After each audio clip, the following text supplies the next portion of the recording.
Dr. Jeff Kingsley, and this is another edition of Riding in Cars with Researchers.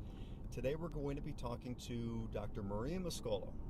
Dr. Mascolo is a pulmonologist who's been doing research with us for 11, 12 years. Quite a while, about Quite a years, while. Yeah. Quite a while.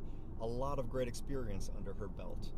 So, Dr. Mascolo, my perspective, not necessarily yours, my perspective is we have not had outstanding breakthroughs in pulmonary medicine, asthma treatments, COPD treatments, idiopathic pulmonary fibrosis. Why?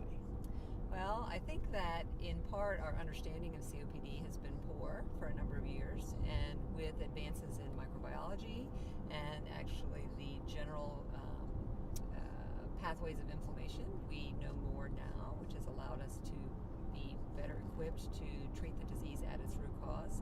But up to this point, COPD and asthma have been somewhat unsatisfying to treat as a physician, in part because really we're just working on symptom control. And therapies for asthma and COPD have really targeted just that, which is symptom control, rather than actually getting to the root of the problem and improving the underlying or dealing with the underlying cause of the inflammatory process, which leads to the long-term sequelae we see in untreated asthma and COPD. One of the ways that I've explained this to patients in the past, and correct me if I'm wrong, I've said, you know what, today we have this basket of people that we all label as COPD, and I think in the future we're going to end up with all of these subcategories. That today what we're calling one disease is really 3 or 4 different diseases caused by completely different mechanisms. And we'll end up with unique therapies for each one, I think. I agree. So Yeah. I describe COPD to my patients as a basket term. COPD includes asthma, emphysema, chronic bronchitis, bronchiectasis, cystic fibrosis, alpha-1 antitrypsin deficiency. Yeah, you're right. So all of those cause COPD, which simply just means chronic obstructive pulmonary disease. Yeah. So that's nothing more than a finding on a pulmonary function test. And each of those disorders has a different causative mechanism, which I do agree over time we will be targeting those causative mechanisms.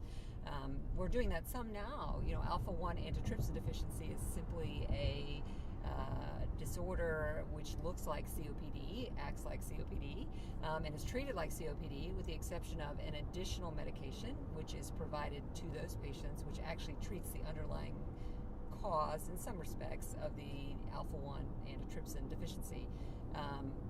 If you don't have that genetic mutation, which causes alpha-1 antitrypsin deficiency, that treatment doesn't do anything for your COPD if your COPD is simply caused by smoking. Right. So absolutely, I think that that's the correct way to describe COPD, and I do think over time we're going to find that we have certain subsets that we treat differently, and that we even diagnose differently by doing different testing. Okay, so what breakthroughs have you seen? We have made advancements. So my first trial with IACT Health actually was with Dalaresp, which it was a new, it is the only drug in its class. It was the first drug that was supposed to decrease acute exacerbations in patients with chronic bronchitis. And again, it's been great for patients who it's helped. I always said during the study that it should be used as a weight loss drug if it failed as a chronic bronchitis drug, because a lot of patients had the fortunate or unfortunate side effect of losing weight on the drug. But at the end of the day, what Dalaresp does is it decreases exacerbations, acute exacerbations, the exacerbation rate in chronic bronchitis. So again, we're treating symptoms, not necessarily getting at the underlying cause, but working towards that in targeting a different pathway. In addition to that, we've had some new drugs come out, new combinations of different types of inhalers, which actually has allowed us to consolidate treatments for patients. Right. So for instance, the Trilogy study with GSK, where we have triple therapy now that's available to patients, that's been great from the standpoint of treating symptoms, again, targeting symptoms that patients have with COPD, not necessarily getting at the underlying cause, but making available to patients a convenient treatment regimen that they can use basically once a day and forget about it. They don't have to worry about taking 2 and 3 inhalers 2 and 3 and 4 times a day. So that actually has been beneficial as well. That's really about it. We have not had a lot in terms of major breakthroughs in terms of new therapies. Right. But those combinations improve compliance. Yes, they do. And Absolutely. it's cheaper. And it's cheaper. Absolutely. One inhaler is much cheaper than 3 inhalers. So it's still, it's good. It's just not great. It's just not a breakthrough that's amazing. Right. So do you think we're on the cusp of something big? Well, I hope so. I mean, it does seem that with biologics that are a very active area of research in asthma and becoming a more active area of research in COPD, that if we can find a therapy or a niche for these drugs in those diseases and the causes of those underlying diseases, we may actually be treating patients completely differently with COPD than we were 5 years ago. So it'll be interesting to see as those drugs, which are being actively investigated, and multiple studies coming down the pike with those drugs. It'll be interesting to see if we move forward with biologics for patients. Now, in asthma, absolutely, there's been an explosion in biologics, and we are prescribing biologics more and more for that group of patients. I think we're not quite there with COPD yet, but certainly as companies see or as sponsors see that the biologics are very useful in asthma, I think the idea behind targeting the inflammatory processes that occur in COPD with the same types of medications is an area of great interest and stuff we'll be seeing over the next several years. Are you starting to use lab work to guide therapy, eosinophil counts to guide therapy? So for asthma, we are doing that. So all of my asthmatics now get a CBC and an IgE and RAS testing. Right. Some go on to see an allergist.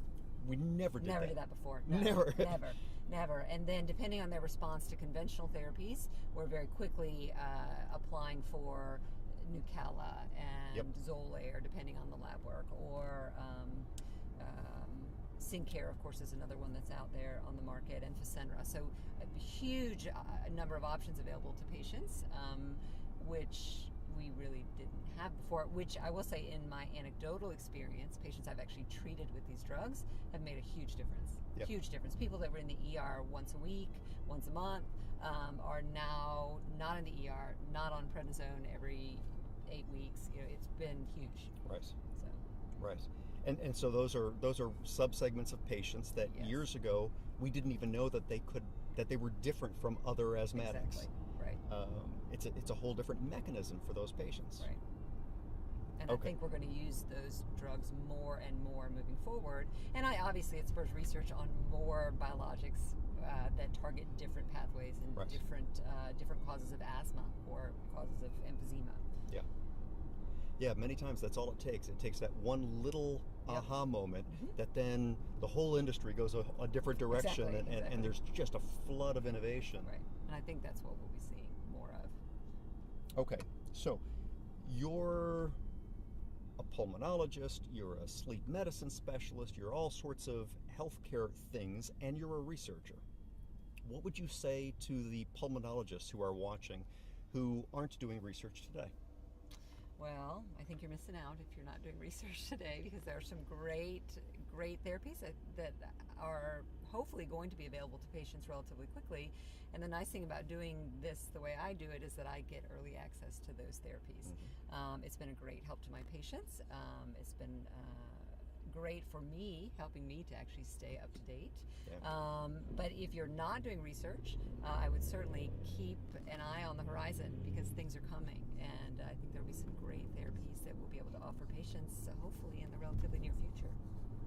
Very cool. I wholeheartedly agree. Okay, last question. How would you describe how you interact with IACT Health? Does IACT Health help you, hinder you in doing research? So I believe we have a great relationship. I hope you think we have a great relationship too. We have certainly been doing research for quite some time now. My practice is very open. We have a culture in my practice where patients are actively asking for new trials.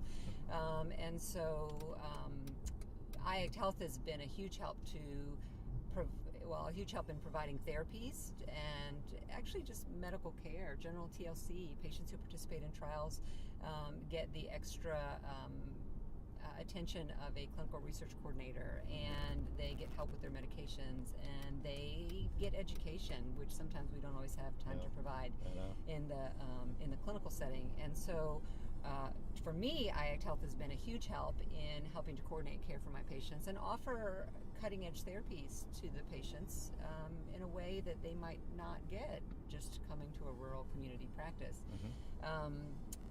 From the standpoint of working with the IACT Health staff, I have great staff, so everyone is very caring and really has a great relationship with the patients and a great relationship with my clinical staff, as well as the corporate office, which of course is in Columbus. We overall, I think, work well together.